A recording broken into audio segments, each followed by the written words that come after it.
After these things, Jesus went over the Sea of Galilee, which is the Sea of Tiberias.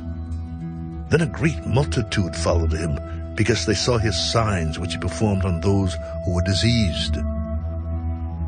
And Jesus went up on the mountain, and there he sat with his disciples. Now the Passover, a feast of the Jews, was near. Then Jesus lifted up his eyes, and seeing a great multitude coming toward him, he said to Philip, "Where shall we buy bread, that these may eat?" But this he said to test him, for he himself knew what he would do. 200 denarii worth of bread is not sufficient for them, that every one of them may have a little. One of his disciples, Andrew, Simon Peter's brother, said to him, "There is a lad here who has 5 barley loaves and 2 small fish, but what are they among so many?" "Make the people sit down." Now there was much grass in the place, so the men sat down, in number about 5,000. And Jesus took the loaves, and when he had given thanks, he distributed them to the disciples, and the disciples to those sitting down, and likewise of the fish as much as they wanted.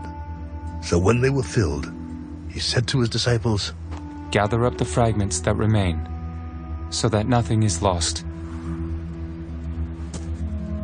Therefore they gathered them up, and filled 12 baskets with the fragments of the 5 barley loaves which were left over by those who had eaten. Then those men, for they had seen the sign that Jesus did, said, "This is truly the prophet who is to come into the world." Therefore, when Jesus perceived that they were about to come and take him by force to make him king, he departed again to the mountain by himself alone.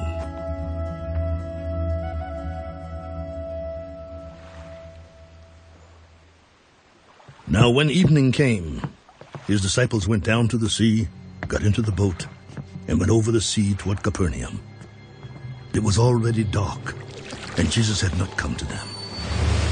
Then the sea arose because a great wind was blowing.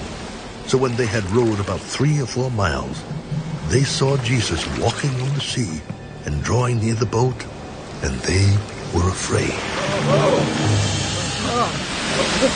"It is I.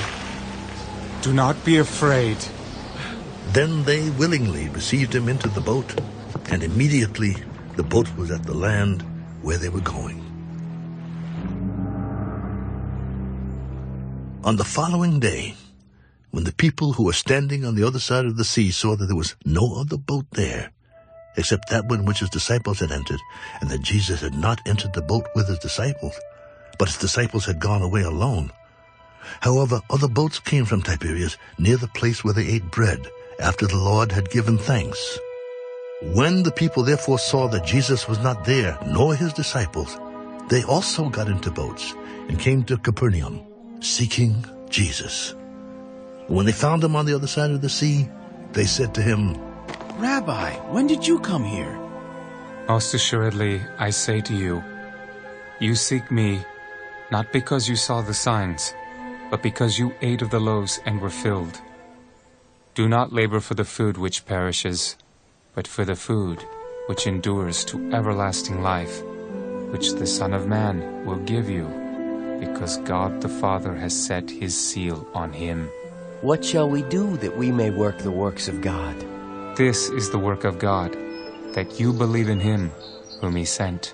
What sign will you perform then, that we may see it and believe you? What work will you do? Our fathers ate the manna in the desert, as it is written, He gave them bread from heaven to eat.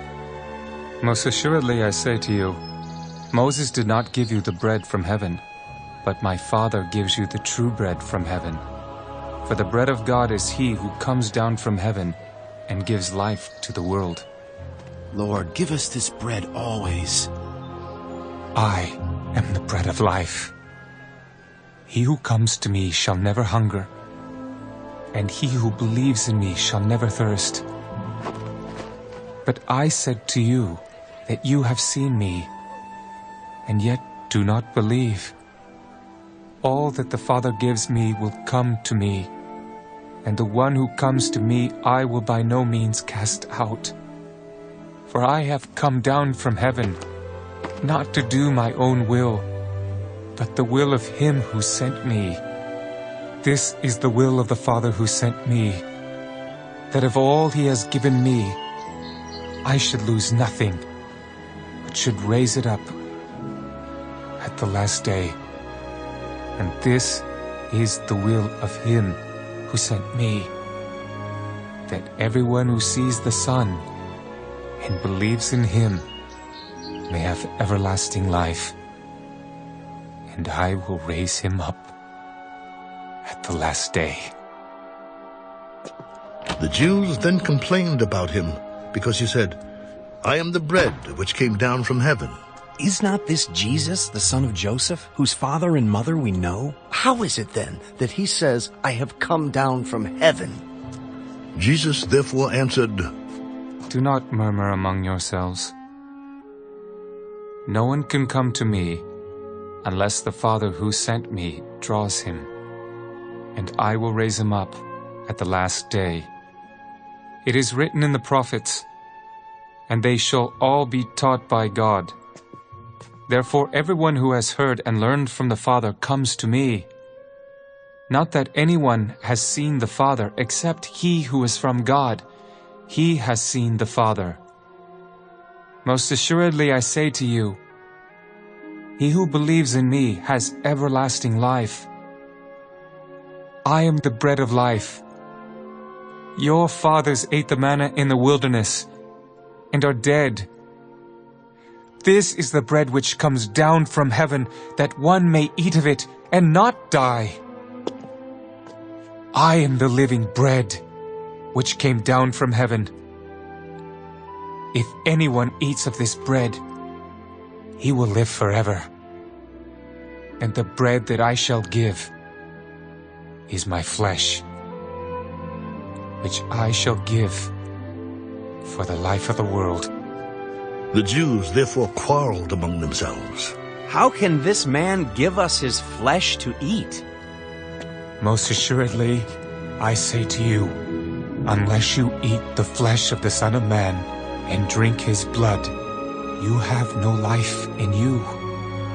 Whoever eats my flesh and drinks my blood has eternal life, and I will raise him up at the last day. For my flesh is food indeed, and my blood is drink indeed.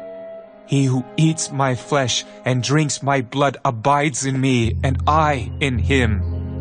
As the living Father sent me, and I live because of the Father, so he who feeds on me will live because of me.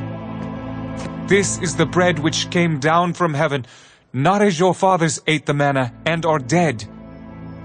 He who eats this bread will live forever. These things he said in the synagogue as he taught in Capernaum. Therefore many of his disciples, when they heard this, said, This is a hard saying. Who can understand it? When Jesus knew in himself that his disciples complained about this, he said to them, Does this offend you? What then if you should see the Son of Man ascend where he was before? It is the Spirit who gives life. The flesh profits nothing. The words that I speak to you are spirit, and they are life. But there are some of you who do not believe. For Jesus knew from the beginning who they were who did not believe and who would betray him. Therefore I have said to you that no one can come to me unless it has been granted to him by my Father. From that time, many of his disciples went back and walked with him no more. Then Jesus said to the 12, Do you also want to go away? But Simon Peter answered him, Lord, to whom shall we go? You have the words of eternal life. Also we have come to believe and know that you are the Christ, the Son of the living God. Did I not choose you, the 12, and one of you is the devil? He spoke of Judas Iscariot, the son of Simon, for it was he who would betray him, being one of the 12.